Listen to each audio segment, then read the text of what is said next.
The Tarot, a short treatise on reading cards by S.L. MacGregor Mathers. Laying out the cards. I shall now give several modes of laying out the cards for divination. The reader can adopt whichever he prefers, or he can combine them. Whatever mode of laying out be adopted, it is necessary that the person inquiring should carefully shuffle the cards with two objects in view. Firstly, that of turning some of the cards upside down. Secondly, that of thoroughly altering their position and sequence in the pack. They should then be cut. During the shuffling and cutting, the inquirer should think earnestly of the matter concerning which he is anxious for information, for unless he does this, the cards will rarely read correctly. This shuffling and cutting should be thrice repeated. The back of the cards should be towards the person shuffling. First method. The full pack of 78 cards, having been first duly shuffled and cut, deal the top card on a part of the table, which we will call B, the second card on another place, which we will call A, and considering the, considering the major arcana, and that it's sort of based in the mystical reading of the Hebrew alphabet, A perhaps should be on the right, and on the left we should have B, but these will form the commencement of two heaps, A and B, into which the whole pack is to be dealt. Or perhaps it's like if you have somebody across from you, it's right to left, but for them it's, left to right. For you it's left to right, but for them it's right to left. So consider that sort of stuff too. These form the commencement of two heaps, A and B, into which the whole pack is to be dealt.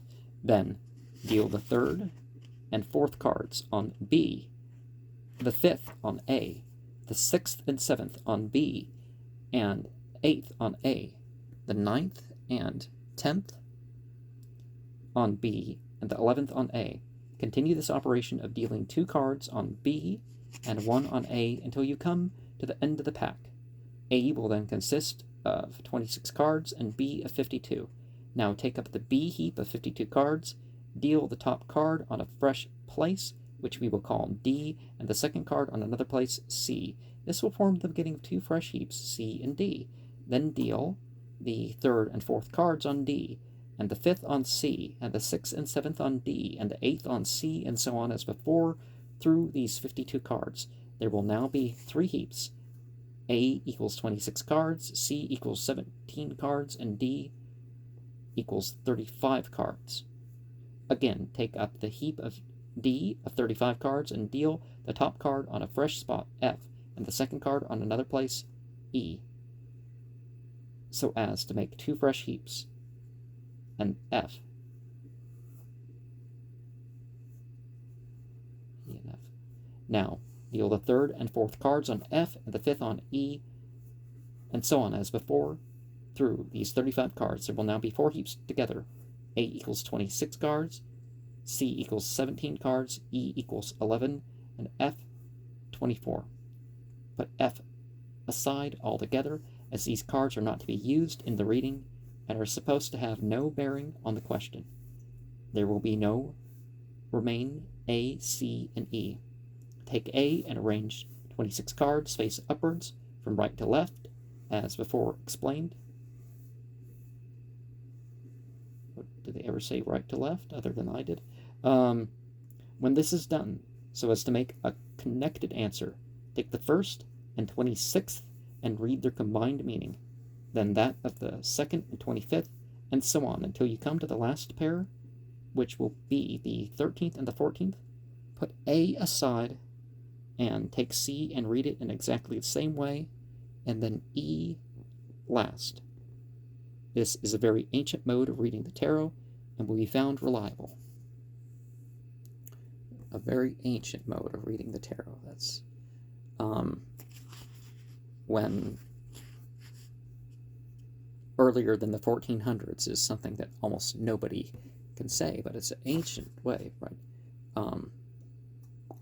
The second method, withdraw. The king or queen selected for the inquirer's significator from the pack. Then shuffle and cut the same as before.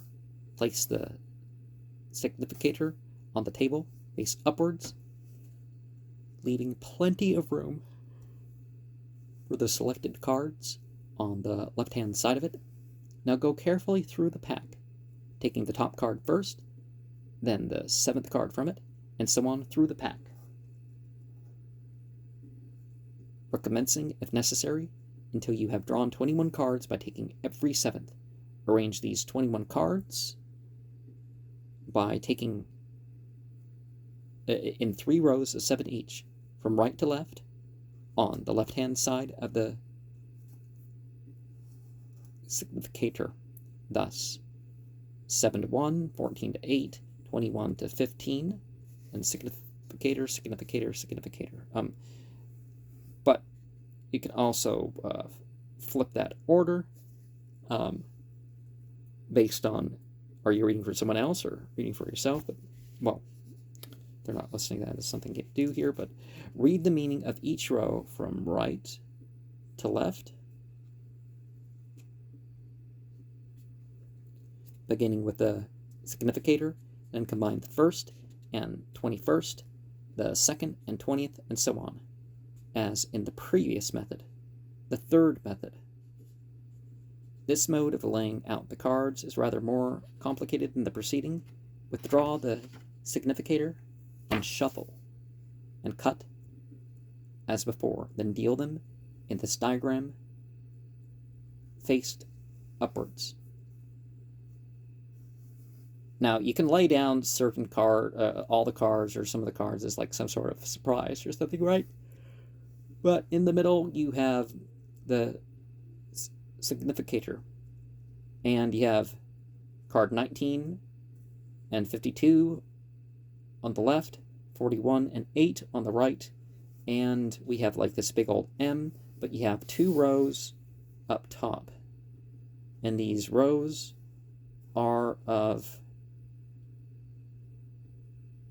22 cards.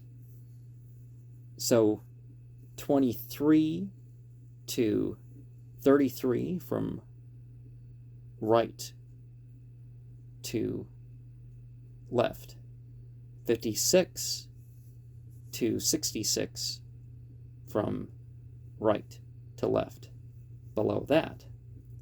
And to the side of that on the right, 1 through 11 on the rise, and 12 through 22 on the rise on the furthest. And going up, forming like there's like an M being closed off here, but so diagonal, the 34 to the 44 goes up to meet where the 58 and the 57 are. And the 45 to the 55 goes up to meet where the 64 and 65 is, so it's pointed in between there. The cards will thus form a triangle when within a species of arch, and the significator of the inquirer is to be placed in the center of the triangle facing upwards. The top card is to be dealt on number 1, the second card on number 2, the 12th card on number 12, and so on up to number 66, when the remaining 11 cards are to be put aside and not used in the reading. Then 1 to 11 and 34 to 44 exclusive will show the past, 23 to 33 and 56 to 66 inclusive will show the present, and 12 to 22 and 45 to 55 inclusive will show the future.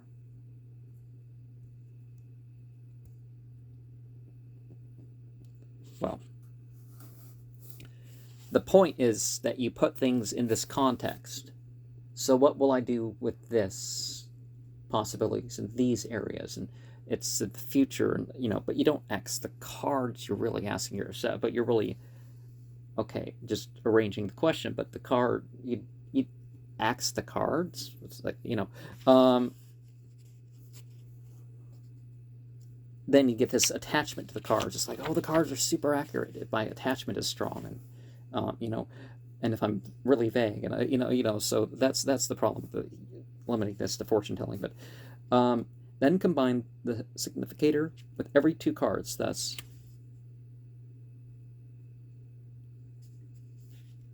yeah, 66 card reading with the 1 card. And significator 34, 1 significator 33, 2 significator 34, 3, and so on up to significator 44. But is S just card in order? So you're relating every card to the significator up to 44, 11 for the past, and then take the significator 56, 23, significator 57, 24, and so on for the present.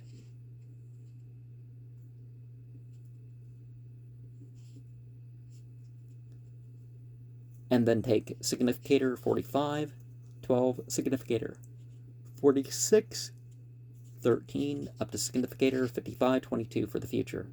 Again, vary the combinations by taking significator 44, 1s, 43, 2, up to significator 34, 11 for the past, significator 66, 23, significator 65, 24, up to significator 56, 33 for the present, and significator 55, 12, significator 54, 13, up to significator 45, 22 for the future. Finally, combine all together. Thus, 66, 1, 65, 2, 64, 3, and so on, up to 34, 33, placing them in a single packet, one on the other as you do so, and when this is finished, deal the whole 66 cards in one large circle, placing the significator as a starting point. It's important to have a clean ritual space, at least ritually clean, no meat-eating land animals, none of their stuff through there, no impurities, Anyways, when 33 will be placed, will be the first card at 66, the last card on either side of the significator, and no garbage or anything like that either, but last card on either side of the significator. Now, gather them up, thus in pairs for the last reading, significator 66, 331, 342, 33, 1, 34, 2, and so on up to the last card, which will be a single one. Draw the other 2 fresh cards at random from the 11 cards which have not been used in the reading and place them face upwards on either side to form a surprise. Read these 3 from right to left as conclusion. This mode is rather difficult at first, but practice will give felicity. And some people will, literally like every couple months, they'll go through a deck, and, if you're like some sort of cult leader and you're like handing out, or you're handing out little cards as part of your thing, and you sell enough of them that, oh, well, I'll just throw in a card. And, I understand why a certain person did that sort of thing.